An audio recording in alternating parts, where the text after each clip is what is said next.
Hello, everyone. Today we're going to talk about microservices. The topic of microservices spans several meetups, and we will delve into greater this. So stay tuned to our meetups. And today we'll start with a general theoretical understanding of the fundamentals of microservices architecture. And first, I'm going to start by explaining what monolithic application architecture is.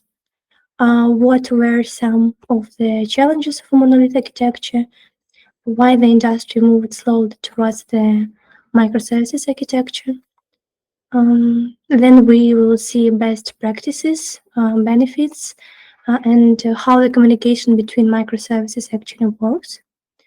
We will also talk about monorepo versus polyrepo and advantages and disadvantages of both. And also we will discuss when it's time to implement microservices and when not to transition to microservices. So let's get started. Before microservices, the standard way of developing applications was with a monolithic architecture. And this means that all components of the application, the whole code basically, is part of a single unit. And for example, if we had an online shop application, all of its part, like the user authentication, shopping cart, product catalog, sales campaigns, notifications, and so on, all the code for these functionalities would be in one code base as part of one monolithic application. And everything is developed, deployed, and scaled as one unit. And this means that the application must be written in a single language and one technology stack with a single runtime. And if you have different teams working on different parts of the application, they'll need to coordinate to make sure they don't affect each other's work. Also, if developers change code for the payments functionality, you would need to build the whole application and deploy it as one package. And you can't just update and deploy only the payment functionality changes separately, so it's not comfortable. And so this was a standard way of developing applications. But as applications grew in size and complexity, this led to different challenges. And first of all, the coordination between teams became more difficult because the code was much bigger and the parts of the application were more tangled into each other. And also, if suddenly you had a usage spike in the shopping cart, for example, on holidays days, and you would want to scale only that part of the application, you can't do it. And you need to scale the whole application. And this is in turn means higher infrastructure costs and less flexibility in scaling your applications up and down. Another challenge is that, for example, if a payment functionality uses a third-party module with version 2.1 and the same, and for example, another module needs version 3.1 instead, you'll have to choose only one version because you can't use different modules with different versions, and so it's also maybe some challenge because you have to choose only one version. And then another major issue with monolith application is that the release process of such applications take longer because for changes in any part of the application, in any feature, you need to test and build the whole application to deploy those changes. And the answer to all these issues, all these challenges is microservice architecture. So let's discuss what is microservice exactly. With microservices, we break down the application into essentially multiple applications, smaller applications, and we have several small or micro applications that make up this one big application. Now we have a couple of very important questions when we create a microservices architecture. The first question is, how do we decide how to break down the application? The second is how and what code goes where, and how many such micro applications or microservices do we create. How big or small should these microservices be? And finally, how do the services then talk to each other? First of all, the best practice is to break down the application into components or microservices based on the business functionality and non-technical functionalities.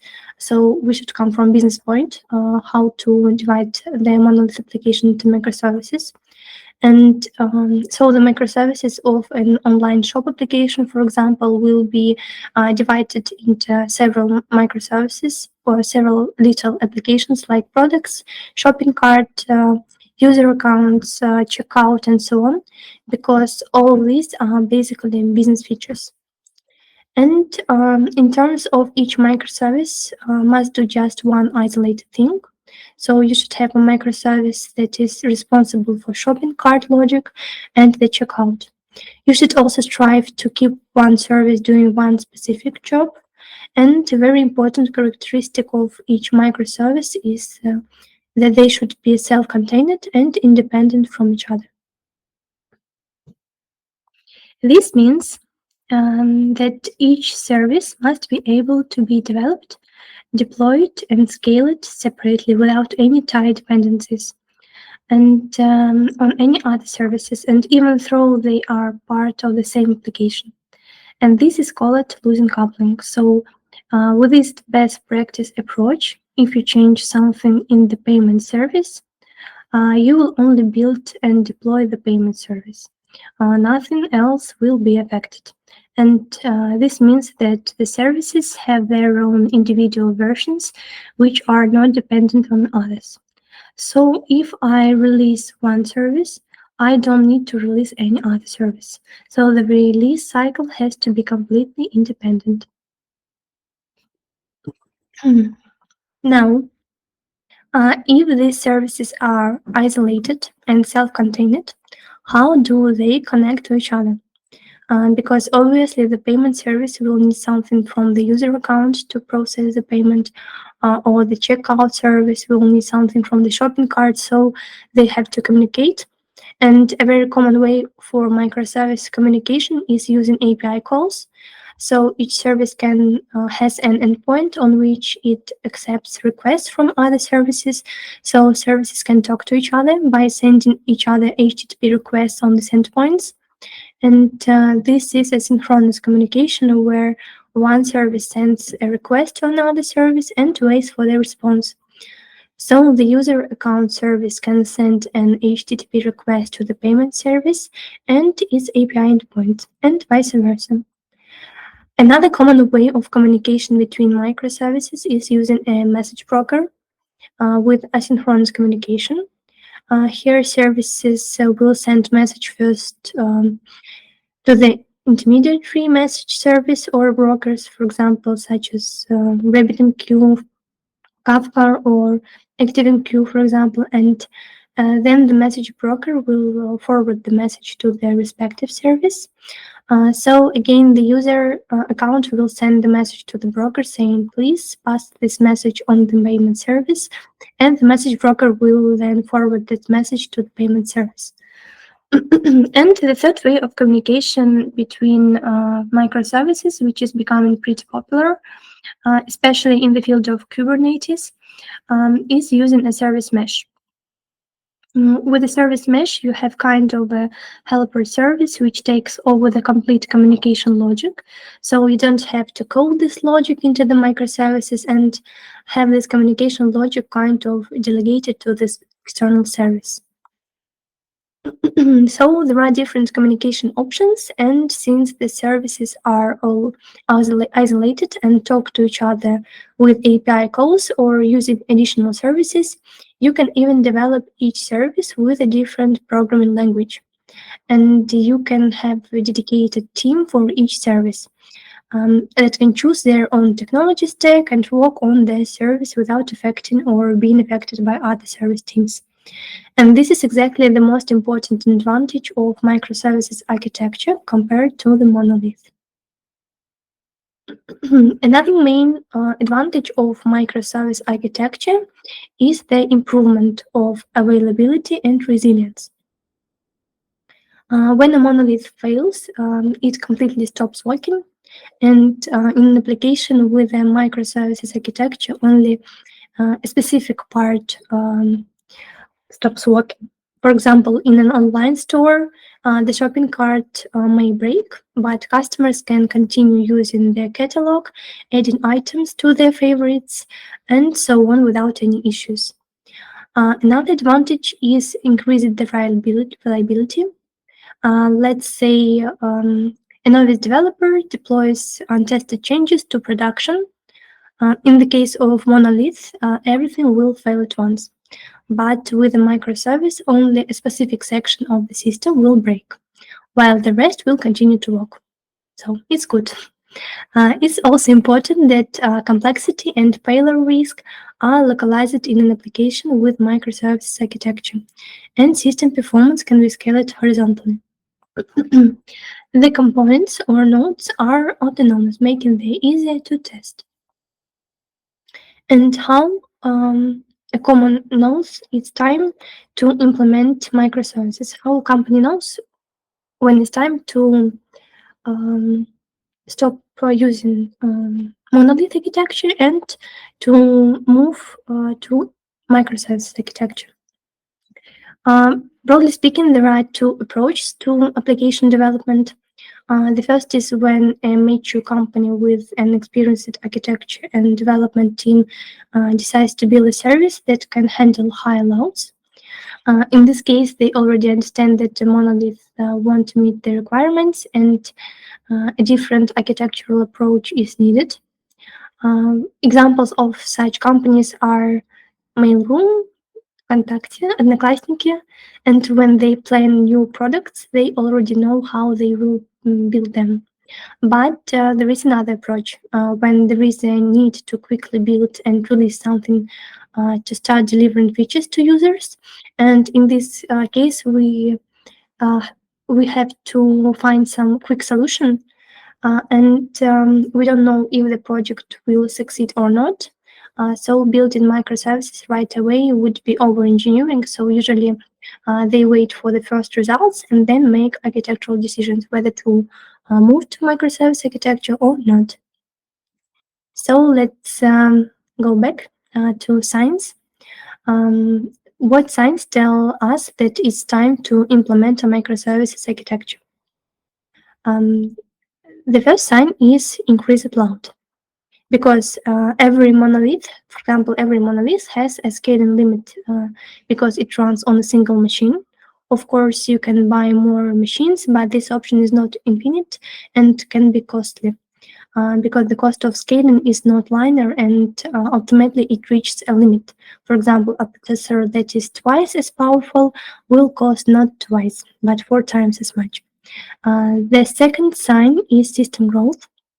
Users are added slowly and the load doesn't increase, but more features are being added, gradually making the system huge and unwieldy.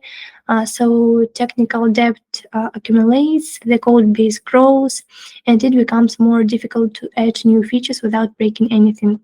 So development becomes more expensive and service architecture. The third sign is data stratification.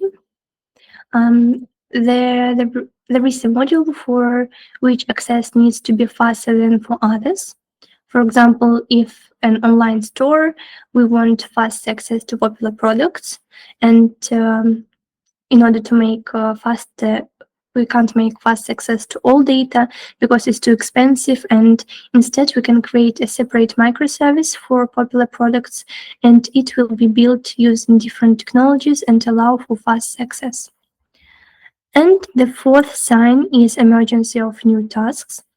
The product team comes and says that machine learning needs to be implemented, but our team knows nothing about machine learning, for example, and our team doesn't have enough skills to solve these tasks. So the best solution will be to find a separate team of data scientists that will develop a microservice in a separate repository using their own technology stack and specialized hardware.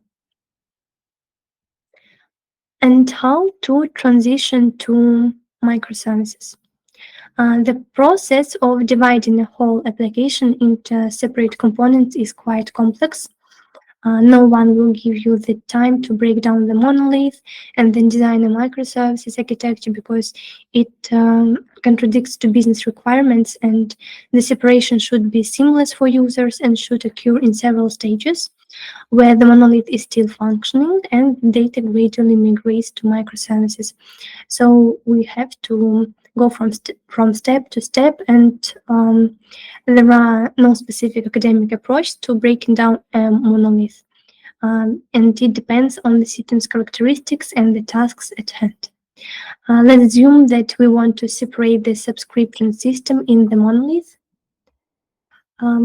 Here is one scenario of how it can be done. You can see it on the slide. The first step is to extract the logic into a separate node. If necessary, refactor the code of the overall system to reduce the dependencies on other modules, allowing us to extract it into a separate node. Develop a method of interaction. Then we go to the second step, live a dual life while data is replicated. Ensure that everything is functioning correctly. And then we can go to the third step. The first step is completely disable the functionality from the monolith and migrate it to microservices. And the same principle can be applied to other functional modules of the monolith. But when not to transition to microservices?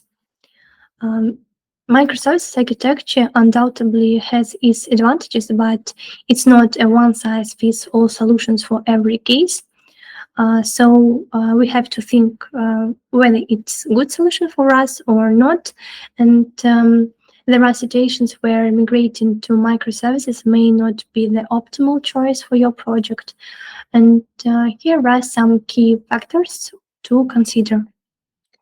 The first factor is if our project size is small. Microservices are most effective in large-scale applications where the complexity of management and development can be reduced by dividing functionality into separate services. And if your project is small or medium-sized, transitioning to microservices may introduce unnecessary complexity and overhead.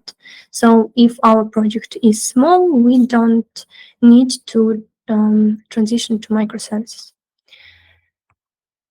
Also, microservices require significant investment in setup and maintenance. If your team lacks resources such as skilled developers, time or money, transitioning to microservices may not be a favorable idea. Also, we have to take into advantage of the team readiness, because microservices architecture requires a specific set of skills and knowledge, so our team should be ready. And if our team is not ready for these architectural changes or lacks the necessary skills, it can lead to problem in the future.